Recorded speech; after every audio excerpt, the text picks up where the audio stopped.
வணக்கம். அரசியல் நையாண்டி மீண்டும் ஆரம்பமாகிறது. விஜய்க்கு தான் முடிஞ்ச அளவு முட்டு குடுத்துக்கிட்டு இருக்கோம். முட்டு குடுத்து முட்டி தேஞ்சு போய் உட்கார்ந்துருக்கேன். ஏன்னு கேட்கிறீங்களா? தம்பிக்கு யாரு ஆலோசனை சொல்றாங்கன்னு தெரியல. ஆனா சொல்றவங்கலாம் ஒரு டம்மி பீஸ்ன்னு நான் நெனைக்கிறேன். ஒண்ணு புரிஞ்சுக்குங்க. விஜயால் தனியாக முதல்வர் ஆவதோ, ஆட்சியை பிடிப்பதோ முடியாது. அது ஏன்னு நான் சொன்னா உங்களுக்கு புரியிற மாரி இல்ல. எல்லாம் ஆய், ஊய், தையா, தக்கான்னு குதிச்சுக்கிட்டு இருக்கீங்க. ஏன்னா ரசிகர்கள் எல்லாம் பார்த்தீங்களே, எல்லாமே முக்காவாசி பேர் விசில் அடிச்சா குஞ்சுகளா இருக்காங்க. இல்ல சில பெண்மணிகள பார்க்குறோம். எங்க வீட்ல இருக்கவங்கலாம் ஓட்டு போடலன்னா அவருக்கு விஷம் வச்சு கொன்னுடுவேன் அப்படிங்குது. இந்த மாரி மனநிலையோட நீங்க இருப்பதால், இந்த மாரி ஒரு கும்பலை வைத்துக்கொண்டு யாரும் ஓட்டு போடுவாங்களான்னா, யோசிக்க வேண்டிய விஷயம். 2வது ஒரு கட்டுமானம், ஒரு கட்டமைப்பு வேணும். அரசியல்ல ஈடுபடுறதுக்கு. பணம் மட்டும் இருந்தா பத்தாது. மக்கள் செல்வாக்கு மட்டும் இருந்தா பத்தாது. பூத்தா உங்க கட்சிய கொண்டு போய் சேர்க்கணும். அந்த பூத்ல இருக்கவனுக்கு தான், அந்த ஏரியால இருக்கவங்கள பத்தி தெரியும். எத்தன பேரு, எத்தன வாக்கு போடுவாங்க, எத்தன பேர் நம்ப வாக்கு, எத்தன பேர் மத்தவன் வாக்கு, இதெல்லாம் கூட துல்லியமா வச்சிருப்பாங்க. இந்த பூத் மேனேஜ்மென்ட்ல பார்த்தீங்கன்னா, அதிமுகவும், திமுகவுக்கும் அந்த அளவு பலம். ஈக்குவல் பலம். 2மே பெரிய, பெரிய யானைகள். 3வது அந்த இடத்துல காங்கிரஸ் இருந்திருக்கணும். ஆனா பாஜக வந்துருச்சு. பாஜக டெவலப் பண்ணிடுச்சு தன்னுடைய ஸ்ட்ரென்த்த. ஸோ இதான் அவங்களுடைய சாதனை. அதுல நம்ம 10% கூட கிடையாது. இந்த பாஜகவோ, இல்ல அதிமுகவோ, திமுகவோடைய ஸ்ட்ரென்த்ல. அப்படி இருக்கும் பொழுது, விஜய் 234 தொகுதியில நிக்க முடியாது. மற்றவர்கள் அந்த தொகுதியில நிப்பாங்க. அவருடைய சேர்ந்தவர்கள். யார சொல்றது? எத்தன பேர் ஜெயிக்க முடியும்? நமக்கு தெரிஞ்சு எத்தன 4 பேர் இருக்காங்களா? பாப்புலரா அவரோட இருக்க அந்த ஐஏஎஸ் ஆபிசர் இருக்காரு. அப்புறம் சிடிஆர் இருக்காரு. அ புஸ்ஸி இருக்காரு. ஆதவ அர்ஜுனா இருக்காரு. விஜய். 5 சீட்டு தானே. அதுக்கு மேல எதுவும் வர மாரி தெரியலையே! மத்தவங்கலாம் விஜய் பேர வச்சு மத்தவங்களுக்கெல்லாம் ஓட்டு போட்டுருவாங்களா? இதான் நம்ம கேட்க வேண்டிய கேள்வி. ஸோ இன்னொரு பக்கம் நம்ம பார்க்க வேண்டியது, கரூர் இன்சிடென்ட். கரூர் இன்சிடென்ட்ட பார்த்தீங்கன்னா, நான் ஏற்கனவே சொல்லியிருக்கேன். நான் மட்டும் அவருடைய ஆலோசகரா இருந்தா இறங்கி அடிச்சிருப்பேன். இறங்கி அடிக்கிறேன்னா, "தம்பி இடத்த விட்டு போக்கூடாது. நம்ம இங்கேயே நிக்கிறோம். களத்துல நிக்கிறோம். அரசியலுக்கு வந்துட்டோம். இது சினிமா கிடையாது. ஸ்கிரிப்ட் எழுதி குடுத்து வந்து படிச்சுட்டு போறதுக்கு டைரக்டர் சொல்ல முன்னாடி கேமரா முன்னாடி நின்னு, அப்புறம் போய் கேரவான்ல ரெஸ்ட் எடுக்கலாம் முடியாது. இது வந்து களம். இங்க என்ன நடக்குதோ நம்மளும் சேர்ந்து நிக்கிறோம். இப்ப நம்ம போயிட்டோம்னா, என்ன வேணா நடக்கலாம். அதே மாரி தான் ஆச்சு. நீங்க கிளம்பி போயிட்டீங்க. அங்க அமாவாசை உள்ள புகுந்து, நைட்டோட நைட்டா எல்லா போஸ்ட்மார்ட்டம் முடிச்சு 41 பேருக்கு. அதனால உண்மை என்ன? எதனால அவர்கள் இறந்தார்கள்ன்னு யாருக்கும் தெரியாது. ஏதாவது போட்டு எழுதியிருப்பானுங்க. என்ன காலையில அதாவது அவங்களுடைய சொந்தக்காரங்களுக்கு அழுத்தம் குடுத்து, அடுத்த நாள் காலையிலே எல்லாத்தையும் வந்து பணத்த எரிச்சுட்டானுங்கன்னா, ஏதோ சில்மிஷம் இருக்குன்னு தான் எல்லாத்துக்கும் தெரியுது. ஸோ இது தவறுக்கு நீங்க முழு பொறுப்பு. நீங்க களத்த விட்டு போயிறக்கூடாது. உங்களுக்கு எவன் ஆலோசனை சொன்னானோ, அது உங்க கட்சி ஆளுங்களா இருந்தாலும் சரி, இல்ல எவனாவது போலீஸ்காரன் வந்து இங்க இருக்காதீங்க போயிருங்கன்னு சொன்னானோ, 2மே தப்பு தான். நீங்க வந்து உங்க சுய புத்திய யூஸ் பண்ணியிருக்கணும். தப்பா எடுத்துக்காதீங்க தம்பி. இது நாங்க அனுபவத்தால் சொல்றது. உங்களோட கொஞ்சம் வயசு ஜாஸ்தின்னு சொல்லி அந்த அனுபவத்துல சொல்றோம். அரசியல் அனுபவம் எங்களுக்கு ஜாஸ்தி. நான் பல 10 வருடங்களுக்கு மேலாக அரசியல் விமர்சனம் பண்ணிக்கிட்டு இருக்கோம். இதெல்லாம் போக அடுத்த கட்டத்துக்கு வாங்க. இப்ப உங்களுடைய ஜனநாயகன் படத்த முடக்குறாங்க. ஏன் முடக்குறாங்கன்னா, அப்பட்டமா அரசியல் என்று தெரிகிறது. ஏன்னா, நீங்க அதிமுகவும், பாஜகவும் ஆரம்பத்துல இருந்து வாங்க, வாங்கன்னு கூப்பிட்டுட்டு இருக்காங்க. நீங்க அவங்களுக்கு அல்வா காட்டிட்டு, நான் வந்து என் கொள்கை எதிரி வந்து பிஜேபி, என்னுடைய அரசியல் எதிரி வந்து திமுக. அது திமுக தான் ஏன்னு கேட்டீங்கன்னா, ரெட் ஜாயிண்ட் உங்க படத்தெல்லாம் முடக்குறதுனால, அந்த கடுப்புல கூட நீங்க அரசியலுக்கு வந்தீங்கன்னு சொல்லலாம். ஸோ அவனுங்கள ஒழிக்க வேண்டியது உங்களுடைய முதல் கடமை. 2வது தான் பாஜக இதெல்லாம். அதிமுகவோட கூட்டணி வச்சிருக்கலாமே! அத நீங்க வைக்கல. ஏன்னா அதிமுக தான் உங்களுக்கு குரல் கொடுத்தது. அதாவது கரூர்ல அந்த பிரச்சனை நடந்தப்ப. நீங்க அதையெல்லாம் வுட்டுட்டு, போய் வீணா போன காங்கிரஸுக்கு தூது விட்டுக்கிட்டு இருந்தீங்க. அவனுங்க வந்து திமுக விட்டு வரமாட்டானுங்க. ஏன்னா 25 எம்பி சீட் இருக்குங்க. பிளஸ் இந்தியா அலையன்ஸே காலியாயிரும். திமுக இல்லன்னா. அதனால அவ்வளோ ஈஸியா அவன் விட்டுட்டு வரமாட்டான். நீங்க என்ன பண்ணியிருக்கணும்? சாணக்கியத்தனமா, அவன போய் இழுத்து விட்டுக்கிட்டு இருக்க பதிலா, அப்ப அவன் வந்து உங்க பேர சொல்லிக்கிட்டு, அங்க ஒரு 4 சீட் எக்ஸ்ட்ராவும், ஆட்சியில பங்கும் கேட்டுக்கிட்டு இருக்கான். இதுதான் அவன் பண்ணிக்கிட்டு இருக்கானுங்க. அவனுங்க உருப்பட மாட்டானுங்க. இந்தியா முழுக்க அழிஞ்சுட்டானுங்க. தமிழ்நாட்டுல, கேரளா மட்டும் தான் இருக்கானுங்க. அங்கேயும் கொஞ்ச நாள்ல காலி பண்ணிருவாங்க. இந்தியால வந்து சொல்லுவாங்கல்ல, காங்கிரஸ் அற்ற இந்தியாவாக மாறிக்கொண்டு வருகிறது. காங்கிரஸ் முக்த் பாரத். இதான் அவங்களுடைய குறிக்கோள். அத அடைஞ்சிருவாங்க. ஏன்னா பிஜேபி அந்த மாரி வேலை செய்றவங்க. நீங்க பிஜேபி கூட்டத்துல சேர்ந்திருந்தீங்கன்னா, கண்டிப்பா 234 சீட்லயும் உங்க கூட்டணி ஜெயிக்கும். 2031ல நீங்க வந்து முதல்வர் ஆகலாம். இப்ப முதல்வர் ஆக முடியாது. உங்க ஆதரவு அர்ஜுனா, என்ன சிடிஆர் நிர்மல்குமார், அப்புறம் அந்த ஐஏஎஸ் ஆபிசரு, புஸ்ஸி இவ இவர்களுக்கெல்லாம் அப்புறம் இன்னொருத்தர் இருக்கார்ல, ஆரோக்கியசாமியா? ஜான் ஆரோக்கியசாமி. இவங்களுக்கும் அரசியலுக்கும் ரொம்ப தூரம். ஏன்னா இவங்க எந்த ஒரு அரசியல் தலைவரோடையும் வேலை செஞ்சது கிடையாது.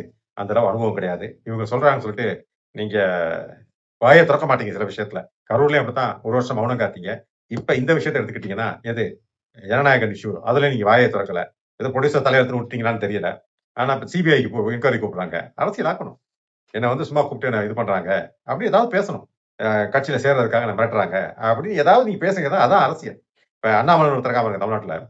ஏதோ விஷயம் இருக்கோ இல்லையோ பேசிக்கிட்டே இருப்பான். அவன் ஏதாவது பேசணும். மைக்க காட்டினா பேச ஆரம்பிச்சிடும். அந்த மாதிரி அரசியல் களம் என்றால் நீங்கள் பேசிக்கொண்டே அப்பதான் நீங்க வந்து ஒரு தாக்கத்தை ஏற்படுத்தலாம். சரி உங்க உங்க உங்களோட இருக்க அந்த அரசு ரசிகர் கூட்டத்தை வச்சு நீங்க ஜெயிக்க முடியாது. மத்தவங்க மனங்கள் ஏதாவது திமுக காரன், அதிமுக காரன் அந்த மாதிரி நாம் தமிழர் உங்களுடைய மனதையும் நீங்கள் கவர வேண்டும். அதுக்கு நீங்க அரசியல் பேசணும். அது பேச மாதிரியே தெரியல நீங்க. அப்புறம் எப்படி நம்ம ஜெயிக்கிறது? சரி இந்த ஆதங்கத்தை கொட்டிட்டேன். இதுக்கு மேல உங்க இஷ்டம். நீங்க என்ன பண்ண போறீங்கன்னு எனக்கு தெரியாது. ஆனா ஒரு நல்ல முடிவா எடுங்க. என்டிஏல ஜாயின் பண்ணீங்கன்னா உங்களுக்கு ஒரு ஃபியூச்சரும் இருக்கு. அ வெற்றி வாகையும் சூடலாம். உங்களுக்கு 20 சீட் குடுத்தா கூட, அந்த 20 சீட்ல 20 எம்எல்ஏ நிறுத்திருவீங்க. அதெல்லாம் பெரிய வெற்றி. அதாவது முதல் தேர்தலேயே எல்லா சீட்லயும் ஜெயிக்கிறது ஒரு பெரிய கணிசமான வெற்றி. நம்ப அதிபர்லாம் பார்த்துக்கங்க. எவ்வளவு வருஷமா இருக்காரு. ஒண்ணுமே பண்ண முடியல. சரி உங்க விஷயம் பேசி முடிச்சுட்டோம். அடுத்த விஷயத்துக்கு போவோம். அண்டாவும், உப்புமாவும். நம்ம அண்டா அடியே ரவுடியாக மாறி களத்தில் இறங்கி அடி கெத்து காமிச்சு பார்த்தீங்களா? எல்லாம் ஏன்? பின்னாடி ஒரு அமைச்சர் 4 பேர் அனுப்பியிருக்காரு. அந்த 4 பேர் வரலன்னா இந்த அளவு பேசியிருப்பானா? வாள ஊட்டிட்டு ஓடியிருப்பான். அது கொடுமை என்னன்னா, ஆள கூட்டிட்டு வந்து அடிச்சதும் இல்லாம பாஜக காரனுங்கள, சூர்யா மேல வந்து கேஸ் வேற போட்டிருக்காங்க. அதுவும் என்ன கேஸு? ஏதோ பெண்ண தாக்கிட்டாராம். அது கும்பல் அடிக்க வந்த பொண்ண ஒண்ணு அது தாக்கிட்டாராம். அதுவும் என்னென்ன கேஸ் போட்டிருக்காங்கன்னா, செக்ஷன் 4 போட்டிருக்காருங்க. Tamil Nadu prohibition of women harassment. ஏன்டா எல்லா கேஸ்லயும் வேணா அதுக்கு செக்ஷன போடுவீங்க. கொஞ்சம் மாத்தி யோசிக்க மாட்டீங்க. எப்படியாவது ஒருத்தர வந்து அரெஸ்ட் பண்ணி உள்ள வைக்கணும். அதுக்கான செக்ஷன் ஆட் பண்ணிடுது. நான் பெயிலபிள் அந்த மாரி. அது எப்படி அதெல்லாம் மேட் அவுட் ஆகும்னே தெரியல. அதே மாதிரி ஒரு 4 செக்ஷன் போட்டிருக்கானுங்க. இதெல்லாம் திருவாளர் நீதியரசர் ஜி.ஆர். சுவாமி கிட்ட போனுச்சுன்னா, காரி துப்பிடுவார் மூஞ்சிலே. இதெல்லாம் மேட் அவுட்டே ஆகாது. என்னடா கலாட்டா பண்ணிட்டு இருக்கீங்கன்னு. அது கண்டிப்பா நடக்க போகுது. எந்த அரசர் எந்த நீதியரசர்ட்ட மாட்ட போறீங்கன்னு தெரியல. வச்சு செய்ய போறாங்க திரும்ப. அது மட்டும் ஞாபகம் வச்சுக்கங்க. அப்புறம் நம்ம பராசக்தி படம் சிவகார்த்திகேயன் நடிச்சது. சிவகார்த்திகேயனுக்கு சனி அங்கதான் ஆரம்பிச்சிருக்கு. எவனையோ ஹீரோவ போட கேட்டுக்கானுங்க எல்லாம் எஸ்கேப் ஆகி ஓட்டானுங்க. இந்த 1960 நடந்த கருமத்தை கொண்டாந்து இப்ப படம் எடுத்தா ஓடுமானா? அப்படின்னு. இவர் இறங்கியிருக்காரு அண்ணன். ஏன்னா இவர் சேர்ந்தவங்க எல்லாம் வந்து தெலுங்குலு, கொல்டிலு அப்படின்னு. கொல்டின்னு அவங்களே சொல்லிட்டாங்க. நம்ம கொல்டின்னு சொல்லலாம் தப்பு கிடையாது. படத்துல அவங்க வந்து தெலுங்கு கொல்டின்னு தான் சொல்றாங்களாம். அதான் அந்த ப்ளூ சட்டை மாற அழகா சொன்னான். எல்லாம் தமிழ் தமிழ் தமிழ் அப்படி இந்தி இருக்குன்னு சொல்லிட்டு ஹீரோயின் தெலுங்கு சொல்லி தெலுங்கு கத்து அவர் டாவடிச்சிட்டு இருக்காரு. படத்துல 1 மணி நேரம் அதான் பண்ணிட்டு இருக்காரு. இது எங்கடா தமிழ் பட்டுன்னு. படம் 2 நாளைக்கு மேல ஓடவே இல்லை. எல்லா தேட்டர்லயும் பிடிக்கிச்சு. என்ன யாருமே இல்ல தியேட்டர்ல. அது ஓவர்சீஸ்ல எல்லாம் துபாயில எல்லாம் போடுறானுங்க வீடியோ. தியேட்டர்ல யாருமே இல்ல. என்ன தியேட்டர் ஓனரும் டிக்கெட் கொடுக்குறவனும் கழுவுறவனும் தான் இருக்கானுங்க. இந்த மாதிரி மோசமான நிலைமையில இருக்கு படம். ஆனா படம் வெற்றி பெற்று விட்டதாக ஆகாஷ் பாஸ்கர் அந்த ப்ரொடியூசரு, கொங்காரா, அப்புறம் சிவகார்த்திகேயன் எல்லாம் கொல்டிலு ஒன்னா சேர்ந்து கொண்டாடுறாங்க. எவனோ ஒருத்தன் கேட்கறான் பாஜக வந்து, என்ன அதுக்கு படம் இவ்வளவு ஃபிளாப் எல்லாம் வந்து கொண்டாடிட்டு இருக்கீங்களே என்ன விஷயம் அப்படின்னு. அப்ப அதான் நான் சொன்னேன், சரி இவங்களுக்கு வந்து படம் ஏன் எடுக்கிறாங்கன்னு உங்களுக்கு தெரிஞ்சிருக்கணும். இவங்க எதுக்கு படம் படமா எடுக்கிறாங்கன்னா, நிறைய வந்து கருப்பு பணம் இருக்கும். என்ன பண்ணுவாங்க ஒவ்வொரு தியேட்டர் கணக்குலயும் அந்த கருப்பு பணத்தை கொண்டு போய் கட்டிடுவாங்க. இவ்வளவு கலெக்ஷன் வந்துச்சுன்னு. கருப்பு பணம் என்ன ஆகும்? வெள்ளையா மாறிடும். படம் ஹிட் மாறுதானே, கோடி கோடியா பணத்தை கட்டினா படத்துல வருமானம் வந்து மத்தன ஆயிரும். இதெல்லாம் வந்து ஜுஜுப்பிங்க. இதெல்லாம் வந்து இப்ப எத்தனையோ காலமாக விஞ்ஞான ஊழலில் இதெல்லாம் இடம்பெற்றவை. இதெல்லாம் உங்களுக்கு பெரிய விஷயமே கிடையாது. இந்த மாதிரி தான். இது நான் சொல்லங்க. 4, 5 பெரியவங்க சொன்னாங்க. அதை கேட்டு சொல்லிட்டு இருக்கேன். என்ன ஏதாவது கோட் பண்ணிடாதீங்க எங்கேயும். அப்புறம் வேற என்ன பண்றது? ராஜீவ் காந்தி இங்க டெல்லில இருந்து வந்திருக்காரு. என்னன்னா செயின்ட் தாமஸ் ஸ்கூல்ல பொங்கல் கொண்டாட வந்தாராம். செயின்ட் தாமஸ்க்கும் பொங்கலுக்கும் என்னடா சம்மந்தம்? இந்த பக்கம் திமுக காரன் பார்த்தா ஒரு பாயம்மா நிக்காரி வச்சு வாங்க பொங்கல் கூட அவங்க கருவை பிடிச்சிட்டு நின்று இருக்காங்க. இன்னொருத்தர் வீடியோ போட்டிருக்காரு ஒரு இஸ்லாமியரு. நாங்க இந்த மாதிரி பொங்கல், தீபாவளிக்கு எல்லாம் கலந்து கூடாது. அது எங்க மதத்தை பொறுத்த வரைக்கும் ஹராம் அப்படிங்கிறாங்க. ஹராம்னா கெட்டது. என்ன ஹலால் கிடையாது. இது ஹராம் அப்படிங்கிறாரு. இவனுங்க என்ன பண்றாருங்க? இவங்கள குஷிப்படுத்துறாங்களாம். எத்தனை பெர்சென்ட் இருக்குங்க சிறுபான்மையினர்? சிறுபான்மையினர் சென்சஸ் படி பார்த்தீங்கன்னா, முஸ்லிம்கள் ஒரு 6%, 7% வந்து கிறிஸ்தவர்கள். பட் கிறிஸ்தவர்கள் நெறைய இருக்காங்க. அது 13% கூட இருக்கலாம். இன்னைக்கு ஏன்னு கேட்டீங்கன்னா, நெறைய பேர் வந்து மதம் மாறிடுறாங்க. ஆனா அந்த சலுகைகள் வருதுல்ல, அதுக்காக வந்து இன்னும் வந்து தங்கள வந்து இந்துக்களாவே காமிச்சுட்டு இருக்காங்க.